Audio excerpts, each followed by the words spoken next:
मानव शरीर में किडनी बहुत महत्वपूर्ण अंग है।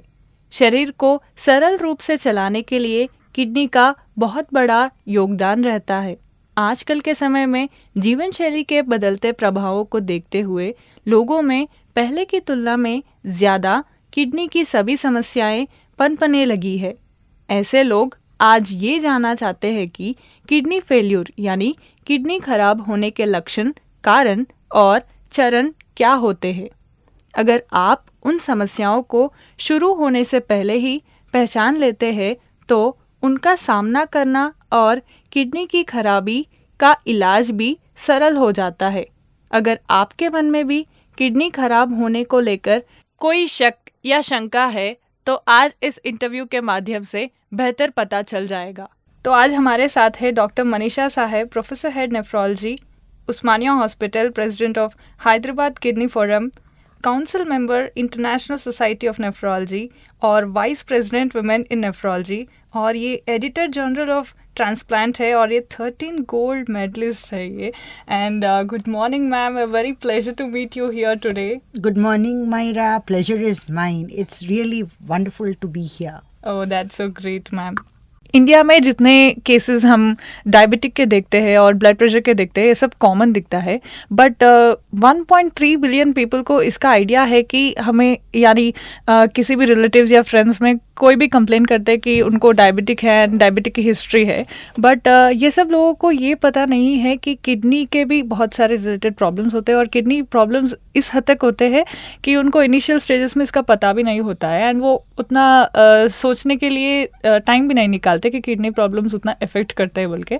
तो इसके ऊपर क्या कहना है आपको? So first of all good morning आपको। आपने बहुत अच्छा क्वेश्चन पूछा है। जैसा आप खुद बता रही थी कि लोगों को शुगर के बारे में जानकारी है और बीपी के बारे में भी लोग जानकारी रखते हैं। अब शुगर कितने लोगों को है इंडिया में? अराउंड 20%, 20% लोगों को शुगर है इंडिया में। इंडिया में 1.3 बिलियन लोग हैं, उसमें 20% शुगर है, ये अब सब जानते हैं और सबको मालूम है शुगर बहुत कॉमन है। बीपी अराउंड 25% को है, 25% को है जी। पर अब आप किडनी प्रॉब्लम्स के बारे में लोगों से पूछोगे, गुर्दों की बीमारी के बारे में, तो लोग बोलते हैं गुर्दे वो क्या चीज़ होती है, उसकी प्रॉब्लम्स भी कुछ होती हैं क्या? सो किडनी प्रॉब्लम्स के बारे में लोगों को ज़्यादा जानकारी नहीं है। काफ़ी लोग लेट स्टेज में डॉक्टर के पास पहुंचते हैं। अब किडनी प्रॉब्लम्स कॉमन है क्या? हाँ, अराउंड 17 to 18% लोगों को किडनी प्रॉब्लम्स होती हैं। तो शुगर 20% को है, बीपी 25% को है, उसके बारे में सबको मालूम है। But kidney problems almost sugar के बराबर कॉमन है, ऑलमोस्ट 18%, जिसके बारे में लोगों को मालूम ही नहीं है। सो किडनी प्रॉब्लम्स बहुत कॉमन है।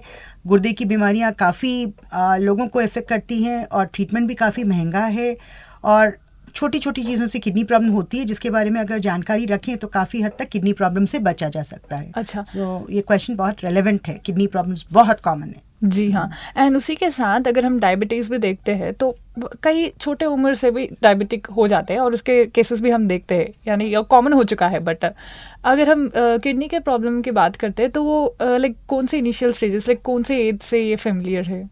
ओके, ये भी बहुत रेलेवेंट क्वेश्चन है। सो जैसा आप बता रहे हो कि डायबिटीज़ छोटी उम्र में हो जाता है। डायबिटीज़ सबको मालूम है, काफ़ी लोगों को मालूम है कि 2 टाइप का होता है मेनली। छोटी उम्र में जो डायबिटीज़ होता है वो इंसुलिन लेना पड़ता है, इंसुलिन डिपेंडेंट डायबिटीज़।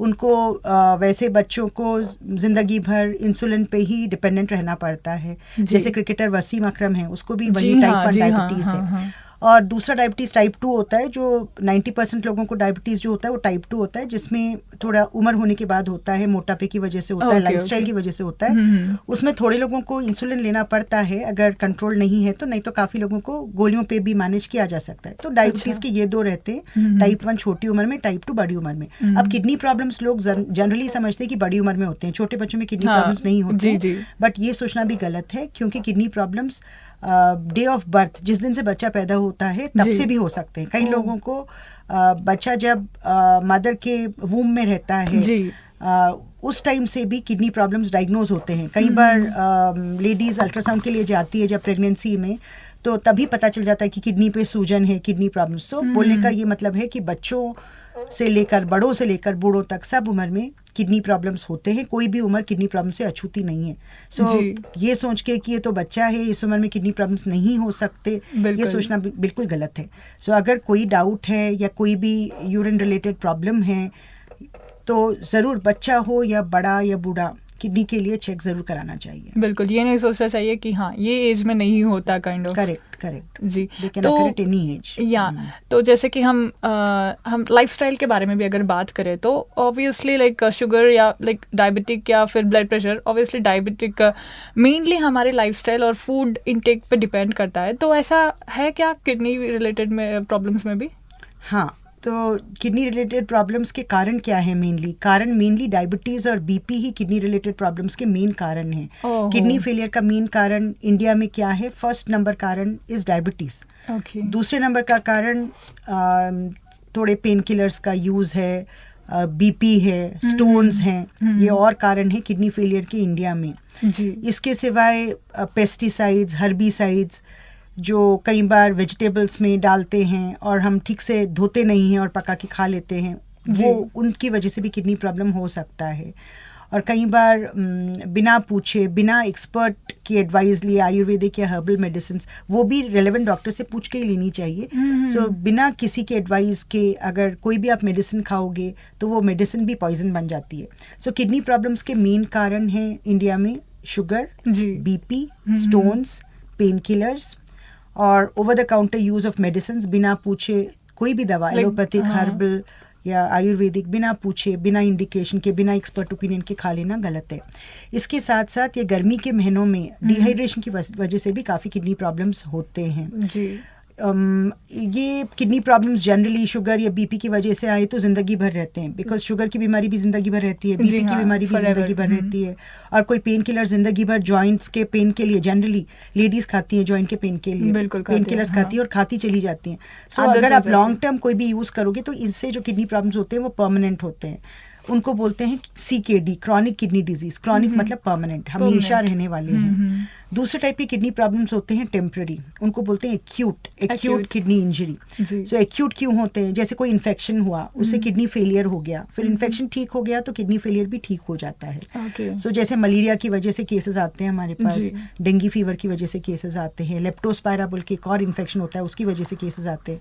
सो ये वाले केसेस, कई बार लूज मोशंस, गैस्ट्रोएंटराइटिस की वजह से केसेस आते हैं। सो उसको बोलते हैं एक्यूट, टेम्पररी। सो उनका ट्रीटमेंट लिए तो कई बार थोड़े दिन डायलिसिस करना पड़ता है, फिर बाद में वो किडनी प्रॉब्लम ठीक हो जाता है। सो किडनी प्रॉब्लम्स दो टाइप के होते हैं डिपेंडिंग ऑन द कॉज। अगर शुगर या बीपी की वजह से किडनी प्रॉब्लम्स हो रहे हैं सो जनरली लॉन्ग टर्म रहते हैं, क्रॉनिक रहते हैं। हाँ, और थोड़े जो इन्फेक्शंस की वजह से हुए हैं वो एक्यूट रहते हैं, शॉर्ट टर्म रहते हैं। इन्फेक्शन का ट्रीटमेंट हो गया तो वो भी ठीक हो जाते हैं। अच्छा। इसके साथ साथ कई प्रेगनेंसी में लेडीज़ को इंडिया में किडनी प्रॉब्लम्स आते हैं, प्रेगनेंसी में बीपी बढ़ जाने से। ये वेस्टर्न कंट्रीज़ में नहीं देखा जाता है। यहाँ पर क्या होता है, कई केसेस, कई लेडीज़ डॉक्टर्स के पास जाती नहीं है चेकअप के लिए, 9 मंथ्स भी जाती नहीं है, बीपी बढ़ जाता है, पैरों में सूजन आती है तो सोचते हैं प्रेगनेंसी की वजह से सूजन है। सो कई बार बीपी बढ़ने से किडनी फेल हो जाती है। सो इस टाइप का किडनी फेलियर इंडिया में काफ़ी कॉमन है। और यंग लेडीज़ जो एकदम अच्छी है, हेल्दी हैं, बट प्रेगनेंसी की वजह से बीपी बढ़ जाने से किडनी प्रॉब्लम आ जाता है। और कई बार वो किडनी प्रॉब्लम टेम्पररी रहता है, प्रेगनेंसी ख़त्म होने के बाद कभी बच्चा लाइव पैदा होता है, कई बार बच्चे की डेथ ही हो जाती है। और प्रेगनेंसी ख़त्म होने के बाद कई बार किडनी प्रॉब्लम्स ठीक हो जाते हैं। बट वर्स्ट क्या है, ये वाले किडनी प्रॉब्लम्स कई बार किडनी को पूरा डैमेज कर देते हैं जी। और नॉर्मल प्रेगनेंसी, हेल्दी लेडी, लेकिन ये किडनी प्रॉब्लम आने की वजह से कई बार किडनी परमानेंटली डैमेज हो जाती है और उनको जिंदगी भर फिर डायलिसिस कराना पड़ता है या किडनी बदलना तक भी पड़ता है। So pregnancy renal failure is very important, बहुत कॉमन है अपने कंट्री में। सो अगर बराबर बीपी बढ़ रहा है प्रेगनेंसी में, ये शुरू के महीने से अगर बराबर अपन डॉक्टर के पास जाके एटलीस्ट बीपी रिकॉर्डिंग, अपना शुगर चेक, वो सब कराएं, सो सेफ प्रेगनेंसी रहती है और काफ़ी हद तक की किडनी प्रॉब्लम से बचा जा सकता है। एंड आपकी बातों से कंप्लीट हैरान हो गया कि कभी कभी महिलाएं जब पकाने में भी लाइक वेजिटेबल्स वगैरह चूज़ करती है तो दे वॉन्ट एंश्योर नहीं करती है कि वो किस हद तक अच्छे से धोए और गए। और पेस्टिसाइड्स भी एक रीज़न होता है जहाँ इन्फेक्शन की एक स्टार्ट होती है। और उसके साथ साथ जितना प्रेगनेंसी वुमेन केयर लेना चाहिए उनके चेकअप्स से लेके, ताकि वो अवॉइड करे फ्यूचर में कुछ भी प्रॉब्लम हो बच्चे के लिए। एंड वैसे ही है, आपने इतने सारे बातें बताए। तो ये एक इनिशियल क्वेश्चन है कि जो किडनी प्रॉब्लम स्टार्ट होती है तो उसके इनिशियल सिम्टम्स क्या होते हैं, स्टेजेस में? तो आपके क्वेश्चंस काफ़ी अच्छे हैं और आई थिंक पब्लिक को भी काफ़ी इससे फ़ायदा मिलेगा जी। सो एक तो चीज़ है कि किडनी प्रॉब्लम्स के कॉमन सिम्टम्स जो लोगों को मालूम होते हैं वो ये है कि यूरिन बंद हो जाती है या यूरिन कम हो जाती है। नॉर्मल आदमी दिन में 1 लीटर यूरिन पास करता है। जैसे आपने 1 लीटर पानी लिया तो 1 लीटर यूरिन आती है रफली, 1.5 लीटर पानी 1 लीटर यूरिन रफली उतनी आती है। हाँ, 1 लीटर समझ लीजिए, कम से कम आधा लीटर तो आनी चाहिए दिन में यूरिन अडल्ट आदमी को। सो कई बार यूरिन बंद हो जाती है तो अब सभी समझ जाते हैं कि किडनी से रिलेटेड है, किडनी प्रॉब्लम है। कई लोगों को सूजन आ जाती है, जब यूरिन नहीं आ रही है तो बॉडी में क्या होएगा, यूरिन भर जाएगी, पानी भर जाएगा। सो पैरों में सूजन आ जाती है। सूजन सबसे पहले पैरों में आती है और आंखों के अराउंड आती है किडनी की सूजन। अच्छा। सो कई बार सो के उठेंगे तो चेहरा पूरा फुला हुआ लगता है। सो ये 2 कॉमन सिम्टम्स हैं जिसके बारे में सबको आइडिया है कि या तो यूरिन बंद हो जाएगी या सूजन आ जाएगी। बट मैं ये बताना चाह रही हूँ कि किडनी का क्या फंक्शन होता है, गंदगी निकालना, एक्स्ट्रा पानी निकाल देती है और पॉइजन निकाल देती है। पॉइजन का नाम क्रिएटिनिन रहता है। तो क्रिएटिनिन, यूरिया, वाटर जो भी अपन ने ज़्यादा पी लिया वो सब किडनी निकाल देती है, बॉडी को एकदम बैलेंस में रखती है। तो लोगों को किडनी के बारे में ये तो मालूम है कि किडनी का फंक्शन यूरिन बनाना है, लेकिन किडनी के और भी फंक्शंस होते हैं। बीपी को कंट्रोल रखना भी किडनी का फंक्शन है, क्योंकि सोडियम जो अपन ज़्यादा सॉल्ट खाते हैं सब निकालती है किडनी ही करती है वो। और बोन हेल्थ में भी किडनी इंपॉर्टेंट है, हड्डियों की हेल्थ के। अब आप पूछोगे कि किडनी और हड्डी में क्या रिलेशन है। सो विटामिन डी आपको मालूम है बोन हेल्थ के लिए इंपॉर्टेंट है। विटामिन डी अपने को सनलाइट से मिलता है, सूरज से मिलता है, और अपने खाने में भी विटामिन डी मिलता है। बट ये इनएक्टिव विटामिन डी होता है। इसका एक्टिवेशन कहाँ होता है, किडनी में होता है। सो अगर किडनी खराब हो जाती है तो बॉडी वो विटामिन डी को कन्वर्ट करके एक्टिव नहीं बना पाती।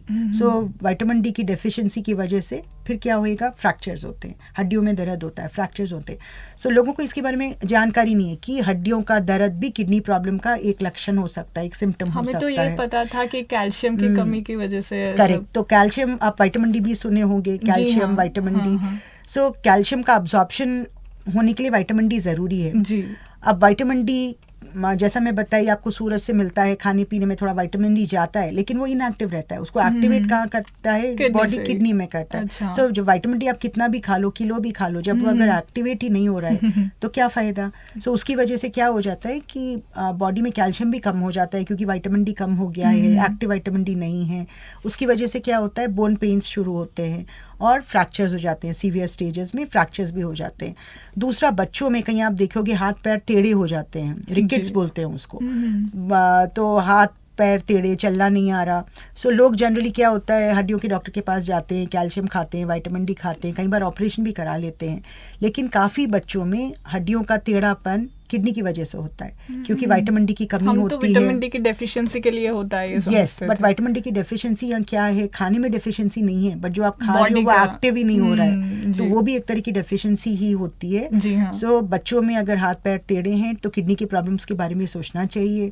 अगर किसी को छोटी उम्र में बीपी आ गया है, मतलब 50 साल के बाद बीपी काफी लोगों को होता है, बट 50 साल से कम उम्र में बीपी, अब 20 साल के बच्चे आते हैं, 20 साल 25 साल के लोग आते हैं, बीपी खाली बीपी की गोली खा लेते हैं, पर वो ये रियलाइज नहीं करते कि छोटी उम्र में बीपी का आना भी किडनी प्रॉब्लम का लक्षण है। सो मैंने आपको 4 लक्षण बताए। एक तो यूरिन कम, एक तो सूजन आ जाना, तीसरा मैं बोली ब्लड प्रेशर, छोटी उम्र में ब्लड प्रेशर होना, चौथा हड्डियों का टूटना, हड्डियों के फ्रैक्चर्स, बोन पेन्स, पांचवा खून कम हो जाना, एनीमिया। सो जनरली अब लोग बोलते हैं एनीमिया खून की कमी, तो आयरन की कमी से होती है, फिर यहाँ से किडनी कहाँ से आ गई। सो वो भी सही है, आयरन खून बनाने के लिए इम्पॉर्टेंट है, बट आयरन को खून में कन्वर्ट करने के लिए एक हार्मोन चाहिए होता है, उसका नाम होता है एरिथ्रोपोइटिन। जैसे शुगर के लिए इंसुलिन चाहिए होता है, वैसे आयरन को हीमोग्लोबिन मतलब खून में कन्वर्ट करने के लिए एरिथ्रोपोइटिन, और एरिथ्रोपोइटिन कहाँ बनता है, किडनी में बनता है। सो किडनी फेलियर में क्या होता है, पेशेंट्स को एनीमिया हो जाता है, और ये लोग कई बार आयरन खाते जाते हैं और अलग टाइप के इंजेक्शंस लगाते रहते हैं, बट खून कभी बढ़ता नहीं है। ब्लड ट्रांसफ्यूजन्स भी ले लेते हैं, खून नहीं बढ़ता, क्योंकि कई बार लोगों को किडनी और एनीमिया में कनेक्शन नहीं मालूम होता है, तो कभी किडनी का टेस्ट ही नहीं होता है। किडनी का सिंपल सा टेस्ट होता है, क्रिएटिनिन और यूरिन टेस्ट, वो किया नहीं जाता है। सो इसी तरह से एनीमिया बढ़ते रहता है, किडनी फेलियर बढ़ते रहता है, और जब तक पेशेंट किडनी के डॉक्टर के पास पहुंचता है वो लास्ट स्टेज में पहुंचता है, जब उसको अपन क्योर नहीं कर सकते, उसको अपने को डायलिसिस करना पड़ता है या किडनी ट्रांसप्लांट ही कर देना पड़ता है।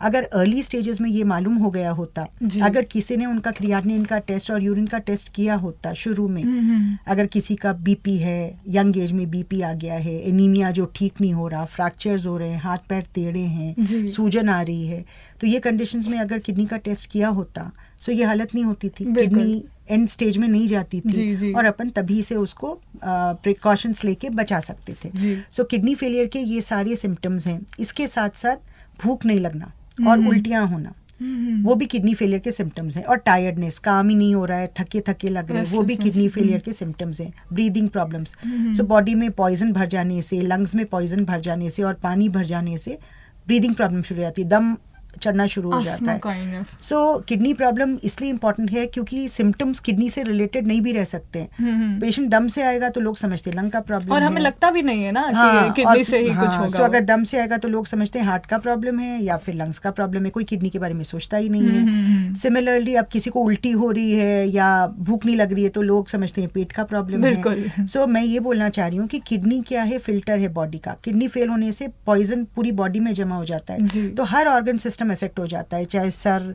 चाहे हार्ट, और लेटली पता चलता है कि किडनी और से लोग सस्पेक्ट नहीं करते कि ये इनडायरेक्टली किडनी से रिलेटेड था। सो अगर ये टाइप के सिम्टम्स हैं, सूजन और पेशाब कम आ रहा है तो जल्दी मालूम हो जाता है किडनी का है। और हम बोलते हैं वो लोग लकी हैं जिनको सूजन आया या पेशाब कम हो गया, क्योंकि डॉक्टर के पास तो जल्दी पहुंच जाते हैं। नहीं तो लोग घूमते रहते हैं, सालों सालों घूमते रहते हैं, बीपी की गोलियां खाते रहते हैं, कभी सोचते ही नहीं कि किडनी से रिलेटेड होगा, खून के इंजेक्शंस लेते जाते हैं, कभी सोचते नहीं कि ये किडनी से रिलेटेड होगा। फ्रैक्चर है तो फ्रैक्चर को मरम्मत कराते हैं, रिपेयर कराते हैं, फिर से फ्रैक्चर हो जाता है, तो कोई सोचते ही नहीं है कि मेन रीजन किडनी का था, वो अपन ने ठीक ही नहीं किया। सो ये थोड़े सिम्टम्स हैं जिसकी अपने को जानकारी होनी चाहिए कि किडनी का मतलब खाली फिल्टर नहीं है, किडनी के बहुत सारे काम हैं, खून बनाना, विटामिन डी बनाना, बोन हेल्थ, बीपी कंट्रोल करना, ये सारे भी किडनी के सिम्टम्स हैं। बॉडी को बैलेंस में रखना, वो भी किडनी के सिम्टम्स हैं। सो अगर तबीयत ठीक नहीं है तो हमेशा एक दिमाग में रखो कि किडनी का प्रॉब्लम हो सकता है। हमें वो भी क्वेश्चन अराइज होना चाहिए हमारे माइंड में। और दूसरी चीज ये यहाँ एक और ऐड करना चाहूंगी, कई बार ये सब तो सिम्टम्स मैंने बताए, कई बार क्या होता है शुरू के स्टेजेस में किडनी के कोई सिम्टम्स ही नहीं होते। अच्छा। कुछ भी नहीं रहता, अंदर किडनी खराब होती रहती है, ऊपर से अपने को मालूम भी नहीं होता। तो फिर आप बोलोगे कि फिर हम कैसे पता करें? तो कैसा मतलब क्या 1.3 बिलियन पीपल सब लोग खाली किडनी के टेस्ट कराते हैं? बिल्कुल, क्योंकि आधे तो बने रहते हैं शुगर टेस्ट के लिए। तो अब आप बोलोगे कि अगर कोई सिम्टम्स ही नहीं है तो तब कैसे, उतना स्टेज में कैसा मालूम करना चाहिए अर्ली स्टेज में। सो ऐसे है, थोड़े लोगों को किडनी प्रॉब्लम की हाई रिस्क रहती है, तो वो लोग साल में एक बार किडनी टेस्ट जरूर कराना चाहिए। जी। अब वो हाई रिस्क कौन है, तो वो अपने आप समझ गए होंगे, जिनको बीपी हाई रहता है, कोमॉर्बिड कंडीशंस के साथ अब जो एडेड थिंग्स है। एग्जैक्टली, तो शुगर पेशेंट्स, बीपी पेशेंट्स, जिनको हार्ट प्रॉब्लम है या जिनको प्रेगनेंसी में पहले कभी बीपी आया हुआ है, वो लेडीज, या जो पेन किलर्स लेते रहते हैं, जॉइंट पेन्स के लिए पेन किलर्स रहते हैं, लॉन्ग टाइम पेन किलर्स पे रहते हैं, या जो पेशेंट्स जिनको कई बार एक ही किडनी से पैदा होते हैं, उनको भी एक किडनी पे काफी लोड होता है, तो भी साल में एक बार टेस्ट कराना चाहिए। इसके साथ साथ जो पेशेंट्स जिनको फैमिली हिस्ट्री है, अब किसी को मम्मी डायलिसिस पे है, फादर को ट्रांसप्लांट हो गया है, कोई हिस्ट्री है, तो वो भी कराना चाहिए, वो लोग भी किडनी के टेस्ट कराना चाहिए। Might be genetic, correct, absolutely, तो जेनेटिक रह सकता है। सो ये थोड़े हाई रिस्क ग्रुप्स हैं। और 60 साल की उम्र के बाद, एल्डरली एज के बाद भी किडनी के टेस्ट रूटीनली, जैसे शुगर बीपी का कराते हैं, साल में एक बार किडनी का टेस्ट, एनुअल टेस्ट जरूर करा लेने चाहिए। तो ये थोड़े कंडीशंस हैं। इसके साथ साथ आजकल नया कंडीशन जुड़ गया है, ओबेसिटी, मोटापा। सो मोटापा भी किडनी फेलियर का एक कारण बनता जा रहा है। मोटापा बीपी से रिलेटेड है, मोटापा शुगर से रिलेटेड है। इसके साथ साथ ये याद रखो, ऊपर वाले ने किडनी बनाई है, अब लेडीज के लिए 60 किलो वेट के लिए किडनी बनाई है, जेंट्स के लिए 70 किलो वेट के लिए किडनी बनाई है, रफली बोल आइडियली। तो अब 60 kg अगर कोई लेडी का वेट है तो उसकी किडनी वो वेट को उठा लेती है। अगर आप लेडीज का वेट 80 kg, 90 kg, 100 kg, तो आप किडनी पे लोड डाल रहे हो। बिल्कुल। So obesity is also one of the important reasons kidney failure का। तो एक नया कारण जुड़ गया है, obesity is the new epidemic. India में इतने लोग ओबीस हो रहे हैं, थोड़े लोग तो खाते नहीं हैं, अंडर नरिश रहते हैं, बाकी पॉपुलेशन मोटी हो रही है। सारे आप अपने तरफ नजर घुमा के देखोगे, काफी लोग अनहेल्दी हैं, obesity is also a triggering factor. So मैंने आपको किडनी प्रॉब्लम के कारण भी बताए और किडनी प्रॉब्लम के रिस्क फैक्टर्स भी बताए। जी जी। अब नेक्स्ट ये आप पूछोगे कि किडनी टेस्ट क्या करनी चाहिए, फिर बहुत महंगे हैं क्या टेस्ट एंड टेस्ट, क्योंकि इतना हम इसके लेटली रियलाइज होते हैं, लेटली रियलाइज होने के बाद ऑब्वियसली वहाँ कंडीशन सीरियस हो जाता है, तो सीरियस होते तो ये इतना तो भनक है कि ट्रीटमेंट भी काफी ऐसा होगा बोल के, तो ट्रीटमेंट भी महंगा है। तो अब टेस्ट कैसे करोगे? सो लोग समझते हैं किडनी के बहुत सारे महंगे महंगे टेस्ट होते हैं, वो कुछ जरूरत नहीं है। 100 रुपए के अंदर ही टेस्ट हो जाते हैं साल भर के। उसमें एक यूरिन टेस्ट कराना है और क्रियाटिनिन कराना है। इनको स्क्रीनिंग टेस्ट बोलते हैं। मतलब किडनी प्रॉब्लम है या नहीं आपको, मुझे अगर पता करना है, एक यूरिन टेस्ट कराना है, उसमें प्रोटीन चेक करते हैं कुछ प्रोटीन लीक तो नहीं हो रहा, और दूसरा क्रियाटिनिन का टेस्ट करते हैं। क्रियाटिनिन मतलब पॉइजन का लेवल बॉडी में। सो नॉर्मली क्रियाटिनिन 1 से 1.5 के बीच में रहता है, बच्चों में तो 1 से भी कम रहता है। तो वो क्रियाटिनिन से अपन किडनी का फंक्शन कैलकुलेट कर सकते हैं, कितना परसेंटेज है। तो वो फंक्शन का नाम GFR रहता है, GFR, glomerular filtration rate. Very good, आपको काफी जानकारी है। हाँ, सो ग्लोमेरुलर फिल्ट्रेशन रेट, GFR। सो 2 ही चीजें करानी है अपने को, यूरिन का प्रोटीन चेक करना है और क्रियाटिनिन का चेक करना है। क्रियाटिनिन ब्लड में होता है, चेक करना है और उससे GFR परसेंटेज कैलकुलेट करना है। तो नॉर्मली परसेंटेज किडनी फंक्शन का 90-100% रहना चाहिए। लोग जब तक किडनी डॉक्टर के पास पहुंचते हैं, जब तक तो उनका परसेंटेज फंक्शन कई बार 30 हो जाता है, 30%, 10%, 15%। तो उतना लेट पहुंचते हैं क्योंकि अर्ली स्टेजेस में पता नहीं किया, क्योंकि किसी ने सोचा ही नहीं। किसी को उल्टी हो रही थी, साल भर से तबीयत ठीक नहीं थी, खाना ठीक से खा नहीं रहे थे, सब कुछ टेस्ट करा लिए, लेकिन एक क्रियाटिनिन का रिपोर्ट नहीं किया, किसी ने उन्हें बताया नहीं, उन्हें जानकारी नहीं किया नहीं। सो किडनी फेलियर के टेस्ट बहुत सिंपल है, खाली यूरिन टेस्ट और ब्लड टेस्ट, और आपको आइडिया हो जाएगा।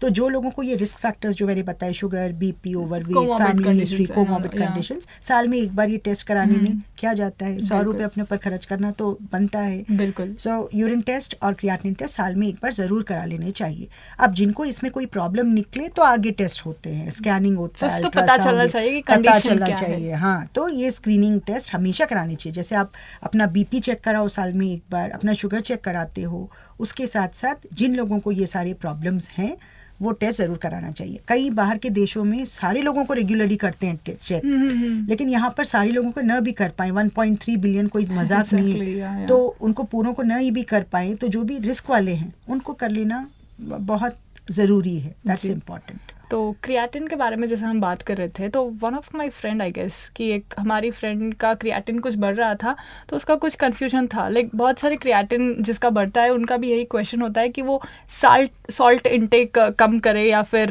जो मिल्क प्रोडक्ट होते हैं वो कम करे, तो ये किस हद तक लाइक मेंटेन करना चाहिए उनके डाइट को? तो जैसा आप जो क्वेश्चन पूछ रहे हो उसका ये मैं इस तरह से लेती हूँ कि किडनी प्रॉब्लम्स जिनको हैं, जिनको क्रियाटिनिन थोड़ा बढ़ा हुआ है, वो डाइट क्या किस टाइप का लें। तो किडनी प्रॉब्लम का ट्रीटमेंट, डाइट बहुत इंपॉर्टेंट पार्ट है, साथ में मेडिसिन रहती है। और जिनको किडनी पूरा फेल हो गया उनको डायलिसिस या ट्रांसप्लांट करते हैं, उसके बारे में मैं थोड़ी देर से बोलूँगी। लेकिन अब जैसा जिसका क्रियाटिनिन थोड़ा सा बढ़ा हुआ है वो क्या करें? सो डाइट के बहुत सारे मिसकंसेप्शन है, कोई बोलता है ये लो, कोई बोलता है पूरा ही बंद कर दो, वो सब चीज़ सही नहीं है। कॉमन रूल्स जो फॉलो करने के हैं वो याद रखिए, हेल्दी लिविंग फॉलो करना है। कोई भी बीमारी हो, हेल्दी लिविंग के रूल्स सेम रहते हैं सबके लिए। नमक का इंटेक जनरली, अगर आपको बीपी नहीं है तो 1 सपाट चम्मच, फ्लैट चम्मच, टीस्पून, टेबल स्पून नहीं, टीस्पून चम्मच, 5 ग्राम। सो नमक 5 ग्राम, उसमें सोडियम 2.5, आधा। बेसिकली आयोडाइज्ड ही रहता ना? हाँ, आयोडाइज्ड ही लो, आयोडाइज्ड ही बेटर है। लोग कई बार पूछते हैं रॉक सॉल्ट ले ले, ये ले ले, कोई भी सॉल्ट ले लो, कोई भी सॉल्ट ले लो, बट ये याद रखो बीपी नहीं है तो 1 सपाट चम्मच नमक, अगर बीपी है तो आधा चम्मच नमक। इतना याद रखना आसान है। बिल्कुल। चाहे आप ये नहीं बोलो काला नमक ले लिया, वो नमक ले लिया, वो अधिक मात्रा में नहीं होना चाहिए। सो कोई भी सॉल्ट लो, बट उतना ही लेना है। साथ में ये याद रखो, बाजार में आप जाओगे तो बाजार वाला आपको सॉल्ट देगा, लोना सॉल्ट मतलब लो सोडियम सॉल्ट। तो काफी लोग लो सोडियम सॉल्ट लेके आ जाते हैं। सो लो सोडियम सॉल्ट लेना सही है उन लोगों को जिनको किडनी प्रॉब्लम्स नहीं है, क्योंकि बाकी अगर खाली बीपी है आपको, आप लो सॉल्ट ले रहे हो, लोना सॉल्ट, इट्स फाइन। लेकिन अगर आपको किडनी प्रॉब्लम है तो लोना सॉल्ट नहीं लेना चाहिए, क्योंकि उसमें सोडियम तो लो है पर पोटाशियम बढ़ा हुआ है। तो किडनी पेशेंट्स को पोटाशियम बढ़ने से हार्ट प्रॉब्लम्स आ जाती है। सो इसके लिए सो इसके लिए लोना सॉल्ट स्पेसिफिकली अपन किडनी पेशेंट्स को एडवाइस करना चाहिए कि आप नमक कम लो, और जनरली लोगों को मालूम है कि लोना सॉल्ट लो सोडियम है, लो ना पोटेशियम की बात पता नहीं, पोटेशियम की बात मालूम नहीं, तो लोना सॉल्ट किडनी पेशेंट्स के लिए नहीं चलता। सो नमक आधा चम्मच अगर बीपी है, एक फ्लैट चम्मच अगर बीपी नहीं है। इसके साथ साथ जो भी वाइट है अपने डाइट में वो निकालो। वाइट क्या क्या है? शुगर को वाइट शुगर नहीं, साथ में क्या है? मैदा आटा तो भी थोड़ा ब्राउन है, मैदा रिफाइंड फ्लोर निकालो, चावल वाइट राइस अवॉइड। तो ये खाली किडनी प्रॉब्लम्स के लिए ही नहीं है, ये शुगर को भी कंट्रोल करते हैं, बीपी को भी कंट्रोल करते हैं।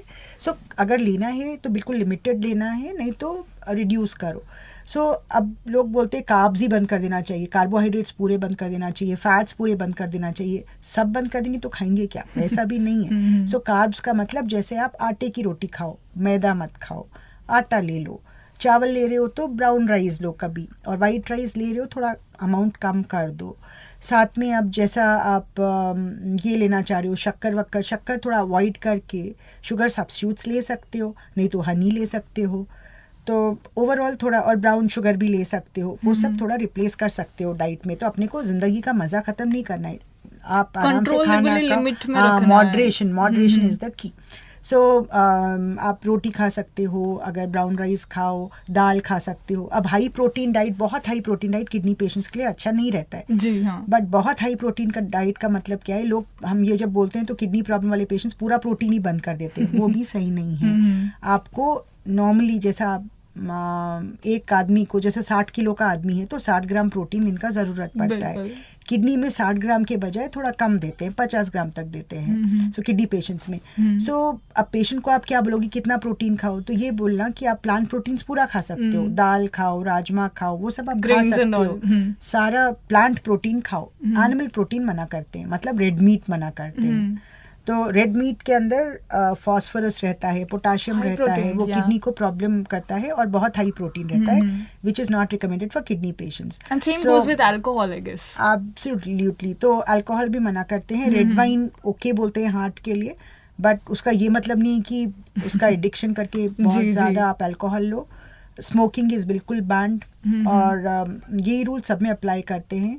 वेजिटेबल्स ले सकते हैं, प्रॉब्लम नहीं है। फ्रूट्स ले सकते हैं generally early stages of kidney failure में। अगर किडनी फेलियर बहुत ज़्यादा हो गया और लास्ट स्टेज यूरिन नहीं आ रही है तो फ्रूट जूसेस, कोकोनट वाटर, ये सब मना रहते हैं, क्योंकि इन सब में पोटाशियम रहता है जी। सो अर्ली स्टेजेस में यूरिन अच्छा आ रहा है तो थोड़ा फ्रूट्स ले सकते हैं। लेट स्टेजेस में फ्रूट जूस, कोकोनट वाटर ये मना करते हैं किडनी पेशेंट्स को। साथ में पानी कितना पिया जाए, तो अगर आपको सूजन है तो 1 लीटर पानी पर डे इज फाइन। पानी मतलब पूरा लिक्विड मिला के 1 लीटर 24 घंटे में। अगर सूजन नहीं है, यूरिन अच्छा आ रहा है, तो आप पानी 1.5 लीटर, 2 लीटर, 2.5 लीटर भी पी सकते हो। एंड कोई पेशेंट्स अगर डायलिसिस में भी है तो मेजरेबली वो वाटर पीना चाहिए? नहीं, वो डिपेंड करता है। जैसा अब डायलिसिस के अंदर आप हो और आप हफ्ते में 3 बार डायलिसिस को जा रहे हो, और डायलिसिस के साथ साथ आपको यूरिन भी आ रहा है थोड़ा थोड़ा, और सूजन नहीं है पैरों पे बिल्कुल भी, तो वो लोग पानी पी सकते हैं। जिनको सूजन आ रही है, सूजन का क्या मतलब है कि किडनी फिल्टर नहीं कर पा रही। कई बार डायलिसिस पेशेंट्स पूरे टाइम डायलिसिस के लिए करेक्ट नहीं जाते हैं, हफ्ते में 3 बार जाने के बजाय 2 बार ही जाते हैं, या 1 ही बार जाते हैं जी हाँ। सो क्या होता है, बॉडी पूरा पानी निकाल नहीं पाती, डायलिसिस में पूरा पानी निकलता नहीं, पैरों में सूजन दिखते रहता है। तो अगर सूजन आ रहा है तो क्या मतलब है कि पानी कम करना है। सो सब कुछ याद रखने के बजाय, कंफ्यूज होने के बजाय, एक चीज याद रखो कि अगर आपकी सूजन है, पैर फुले हुए हैं, फेस फुला हुआ है, तो आपकी बॉडी में वाटर ऑलरेडी एक्स्ट्रा है। सो आप पानी रेस्ट्रिक्टेड पियो, एक्यूमुलेट हो चुका है। सो पानी कम पियो। कम मतलब दिन भर में मिला के दूध, पानी, चाय सब कुछ मिला के 1 लीटर के अंदर अंदर ही। तो अगर कुछ भी सूजन नहीं है तो आप पानी थोड़ा ज्यादा मात्रा में भी ले सकते हो। सो डाइट के बारे में मैंने आपको सॉल्ट के बारे में बताया, आपको ये बताया कि वाइट चीजें अवॉइड करना है, और फ्रूट्स के बारे में बताया, अर्ली स्टेज में ले सकते हैं, जूसेस, कोकोनट वाटर मना किया। थोड़े किडनी पेशेंट्स को फास्फोरस बढ़ जाता है तो उनको ये चीज़ वीज के लिए मना किया जाता है। अच्छा। अदरवाइज दूध, चीज़, ये अर्ली स्टेजेस में पनीर, चीज़ से ज़्यादा अच्छा पनीर, वो सब ले सकते हैं जी। अगर फास्फोरस ज़्यादा है तो आपका डॉक्टर उसके लिए मना करेगा, बट जनरली दूध वूध ले सकते हैं।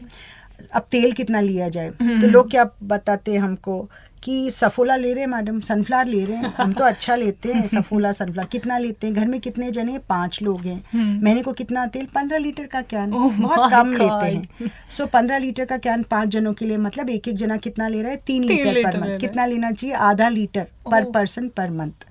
तो किसी के घर में अगर 5 लोग हैं तो महीने में कितना ऑयल यूज होना चाहिए? 2.5 लीटर। और कितना यूज कर रहे हैं? 15 लीटर। और क्या बोल रहे हैं कि कम ही लेते हैं, वो एक डब्बा तेल लाते हैं, 5 लोग, बहुत कम है। सो जब हम उनको इस तरह से समझाते हैं, क्योंकि खाली यही बोल दे पेशेंट को तेल कम लो तो बस नहीं होता, क्योंकि उन लोगों को समझ भी नहीं आता।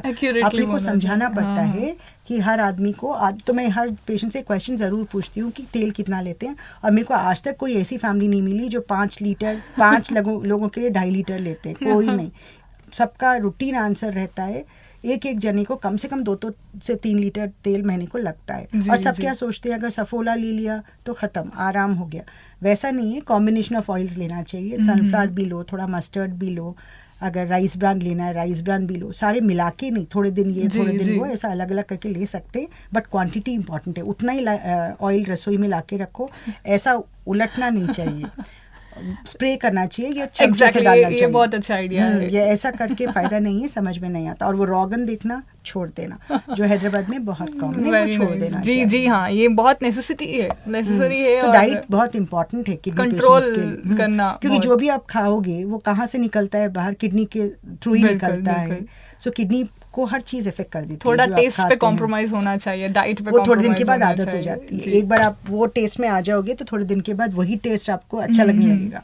तो इट्स इम्पोर्टेंट कि डाइट कंट्रोल किया जाए। जैसे कि डायलिसिस के बारे में हम बात कर रहे थे, तो डायलिसिस प्रोसीजर कितना प्रॉमिसिंग है और कितने कई बार हम सुनते भी है कि एक व्यक्ति 7 इयर्स से डायलिसिस पे है और फिर भी अच्छा काम कर रहा है। कोई लोग डायलिसिस स्टार्ट करने पे भी उतने अच्छे रिजल्ट्स नहीं देखते, तो डायलिसिस का कितना हद तक प्रॉमिसिंग है? ओके, सो डायलिसिस, पहले तो ये अपन याद रखना चाहिए कि डायलिसिस क्या है? फिल्टर है। जो काम किडनी नहीं कर पा रही है वो डायलिसिस करके अपन फिल्टर कर दे रहे हैं जी। और कोई भी चीज़ जो आदमी बनाता है वो ऊपर वाले के बनाने में फ़र्क रहता है। तो नेचुरल किडनी और डायलिसिस में फ़र्क रहता है जी।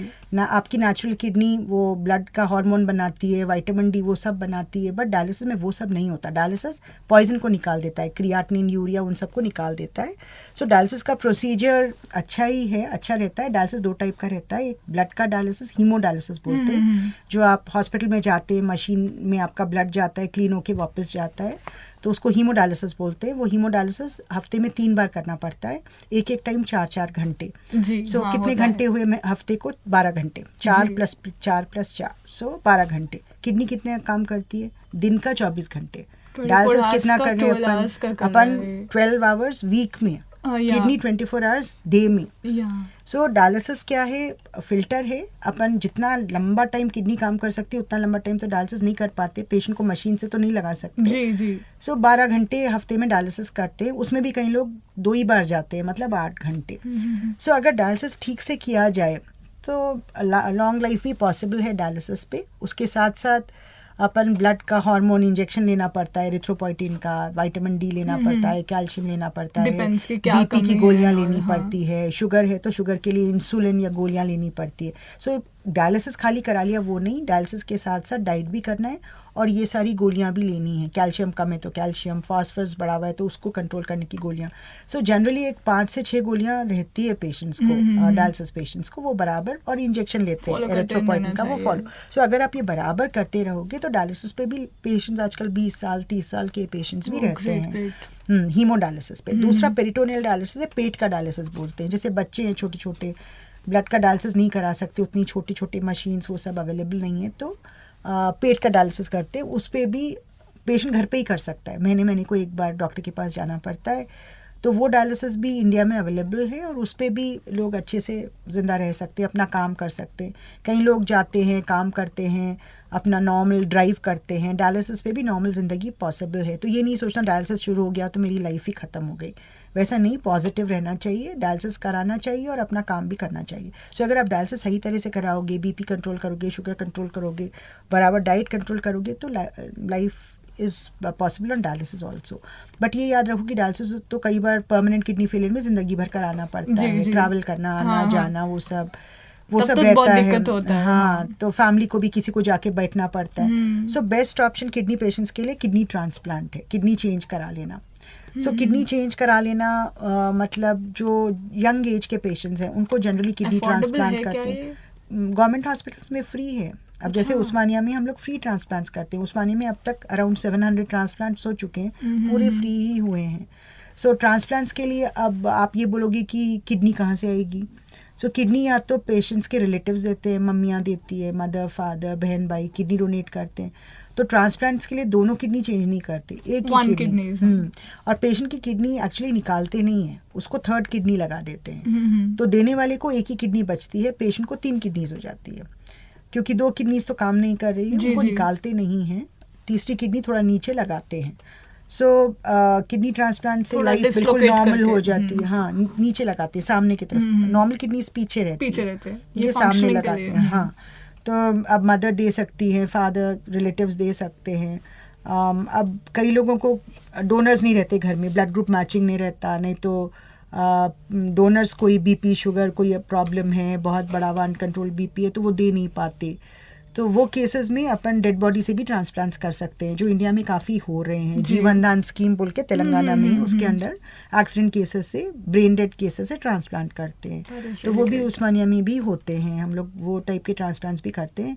सो पेशेंट्स को रजिस्टर करके रखते हैं, एक स्टेट में एक लिस्ट रहती है, गवर्नमेंट लिस्ट रहती है, उसके हिसाब से नंबर आता है। तो जिसको जो सीनियर है, जिसको 5 साल हो गए डायलिसिस पे, उसको नंबर पहले आएगा, जिसको 1 साल हुआ है उसको बाद में आएगा। तो लाइन से चलते रहता है, डिपेंड्स ऑन एनरोलमेंट रजिस्ट्रेशन। और डोनर्स भी अपने पास डोनेशंस उतने नहीं होते हैं इंडिया में। मतलब बहुत सारे लोग ब्रेन डेड होने के बाद ऑर्गन्स कोई डोनेट करते हैं, कोई नहीं करते हैं, तो किसी को ज़बरदस्ती तो नहीं कर सकते, बट ऑर्गन्स डोनेट किए, किसी ने किडनी डोनेट की तो ताकि वो दूसरों को हेल्पफुल रहे बोल के। एक आदमी अगर ऑर्गन्स डोनेट करे तो 8 लोगों की जान बचा सकता है। Liver, kidney, lungs, heart, pancreas सब कुछ डोनेट कर सकते हैं। सो ट्रांसप्लांट बेस्ट ऑप्शन है, क्योंकि लाइफ ही बदल जाती है। ट्रांसप्लांट होते ही यूरिन शुरू हो जाता है, क्रिएटिनिन नॉर्मल हो जाता है, विटामिन डी बनने लगता है, बिल्कुल जैसा आप नॉर्मल किडनी पे रहते हो। तो ट्रांसप्लांट के बाद कई लोग पूछते हैं, लेडीज पूछते हैं, प्रेगनेंसी भी होती है क्या? Pregnancy is very possible on after transplant. So transplant के बाद एवरीवन डजंट नो, बहुत लोग जानते भी नहीं है। तो डायलिसिस में प्रेगनेंसीज बहुत रेयर हैं, ट्रांसप्लांट्स में तो दे आर वेरी कॉमन। तो मतलब नॉर्मल हो जाते हो आप। खाली ट्रांसप्लांट्स के बाद अपने को जिंदगी भर थोड़ी गोलियां खानी पड़ती है। ये सुन के बहुत हौसला आ गया है कि किडनी ट्रांसप्लांट्स के बाद भी जीवन फिर नॉर्मल है। तो अभी हमारा सबसे जो पहला ट्रांसप्लांट था उस्मानिया का 1982 में हुआ था, 1982। अच्छा, 18 में 1982। अब कितने साल हो गए, अभी तक है। अच्छा, तो भाई ने भाई को किडनी दी थी and they are doing fine. That is really great. तो जनरली यहाँ ये प्रॉब्लम क्या है, जनरली लेडीज देती है किडनी, लेने वाले जनरली जेंट्स रहते हैं। तो I must tell ladies are so strong. Yes, emotionally, yes. And इतना अच्छा conversation रहा हमारा कि इतने enlightening points आपने शेयर किया है. That is really very thankful to you, doctor साहब, क्योंकि इतने थॉट्स होते हैं हमारे कि जानने का भी हम इंटरेस्ट नहीं रखते कभी कभार, क्योंकि इतना एक्यूरेट इन्फॉर्मेशन भी नहीं मिल पाता. जहाँ हमारे थॉट्स अराइज होते हैं वो क्लियर करने का भी किसी के पास उतना वो नहीं रहता. तो आज आप इतने दावे के साथ इतने सारे पॉइंट्स आपने क्लियर करे, and really thankful for you. And इतना आपका कीमती वक्त आज हमारे रेडियो चारमीनार पे आए, एंड इतने सारे टॉपिक्स के बारे में हम कवर किया. आई होप हमारे लिसनर्स को बहुत हेल्पफुल होगा ये बोल के. So thank you. सी मुझे हमेशा ये लगता है कि अपन प्रिवेंशन पे एक्ट करना. जरूर. अपन अभी क्या कर रहे हैं कि पेशेंट्स को डायलिसिस कर रहे हैं, ट्रांसप्लांट्स कर रहे हैं, लेकिन इंडिया में हर साल 2 लाख लोगों को डायलिसिस और ट्रांसप्लांट की ज़रूरत हो रही. 2 लाख. कई कंट्रीज़ के पॉपुलेशन से भी ज़्यादा लोगों को हर साल डायलिसिस और ट्रांसप्लांट की ज़रूरत पड़ रही है. और इंडिया में अपन कितने ट्रांसप्लांट्स कर पा रहे हैं? 15,000. डायलिसिस हर साल अराउंड 50,000 के करीब कर पाते हैं. बाकी लोगों का क्या होता है? डेथ हो जाती है. सो कितना भी अपन डायलिसिस बढ़ाएंगे, कितना भी अपन ट्रांसप्लांट बढ़ाएंगे, वो तो अपने को करना चाहिए, लेकिन और लोगों को ये स्टेज तक आने के लिए रोकना चाहिए, ताकि सबको ये एंड स्टेज नहीं हो जाए, किडनी पूरी खराब नहीं हो जाए. सो प्रिवेंशन भी इम्पोर्टेंट है. अगर वही रोकोगे तो सस्ते में, कम कॉस्ट में ट्रीटमेंट चलेगा. पेशेंट को आप सीरियस प्रॉब्लम्स आने से बचा लोगे, बिल्कुल। कंट्री का भी पैसा बचेगा, डायलिसिस के लिए इतना सारा वाटर यूज होता है वो बचेगा, इतने जी। मेडिसिन देने पड़ते हैं ट्रांसप्लांट के बाद, वो बच जाएंगे। So I think prevention is the best option. Yeah. Treatment के लिए काम करना चाहिए, डायलिसिस करना चाहिए, ट्रांसप्लांट करना चाहिए। जो लोगों को ऑलरेडी किडनी फेलियर हो गया उनको जान बचाने के लिए अपने को काम करना चाहिए, but at the same time prevention, क्योंकि छोटी छोटी चीज़ें हैं। शुगर कंट्रोल करो, उसमें क्या बड़ी बात है, करना चाहिए। बीपी कंट्रोल करो, डाइट कंट्रोल करो, ये सब अपने हाथ में है। साथ में ओबेसिटी कंट्रोल करो, वॉकिंग। जी। सो लास्ट में ये बोलना चाह रही हूँ, 45 minutes walking per day. Very nice, very nice. This is something a take home point. Yes, अब try to be on your ideal body weight. Yeah. अपना जो आइडियल बॉडी वेट, ऐसा नहीं लेडीज शादी के बाद फूल रही हैं, नहीं, जेंट्स भी नहीं, अपन अपना आइडियल बॉडी Take वेट पे control on खाओ your पियो body. मस्त रहो, बट Control. अपना कंट्रोल में रहो ताकि आप जिंदगी भर अच्छे रहो। जी ऊपर हाँ। जाते वक्त तक भी चलते फिरते रहो, बिस्तर पे लेट के हॉस्पिटल में एडमिट होने की हाँ. जरूरत ना पड़े। This is something really inspiring, और करना भी चाहिए हमें। बहुत लोग कुछ फेजेस ऑफ लाइफ में इतने आलसी बन जाते हैं ताकि ये सब झेलना पड़ता है। And that was really great enlightening us on this show today. Thank you so much doctor Thank you. साहब। My pleasure. Thank you. Thank Thank you. Thank you. Thank you, Radio Charminar, for having me here today. Thank you. My pleasure. Really enjoyed it. Thank you ma'am.